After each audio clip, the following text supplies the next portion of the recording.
Hi mga guys, magandang gabi guys. So, kakagaling ko lang galing sa labas.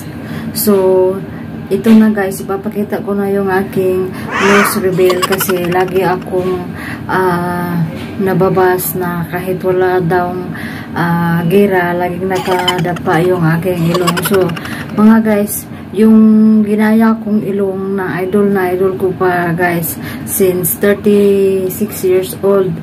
Guys, until now, ito yung ginaya kong ilong guys, yung idol ko guys. Syempre, pag may idol tayo guys, hindi natin yan pwede na hindi natin siya kayahin, kailangan natin siyang iduluhin. So, yung idol ko na napakasikat at saka humble din na vlogger at isang busilak na puso na vlogger, walang iba kundi si Miss Ivana Alawi. So, ginaya ko yung kanyang ilong mga guys. So, mamaya ipapakita ko sa inyo yung resulta ng aking ilong. So, ano pala ito mga guys, wala nang bali, isang ano lang siya guys, wala na siyang babalik-balik, isang gawaan lang yung ginawa sa akin guys. So, kung nakikita ninyo ako'y pinagpawisan. So, galing ako sa aking doktor kasi napuno na ako sa kakabas ng aking mga basher kasi yung aking ilong dapa ng dapa kahit wala namang gira mga guys. So, syempre, alam nyo naman tayo, ma-pride din, kailangan din natin ipaayos yung mga kung anong dapat ipaayos sa ating mukha, o diba?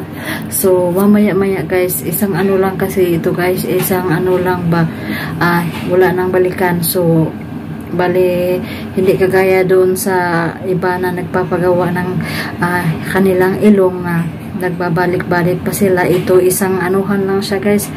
Ito nga lang, pinagpawisan ako, tumutulo yung mga ano ko. Dito pala guys, so, dito banda may mga dugo pa guys. So, yung makikita mga guys na ito pa may mga dugo. So, siguro naman guys, ano na yun, matapos na yung mga nangbaba sa akin na kahit walang gira, laging nakadapa yung aking ilong. So, ganito yung plaster na ginawa ng aking doktor kasi ako yung nagmamadali mga guys. So,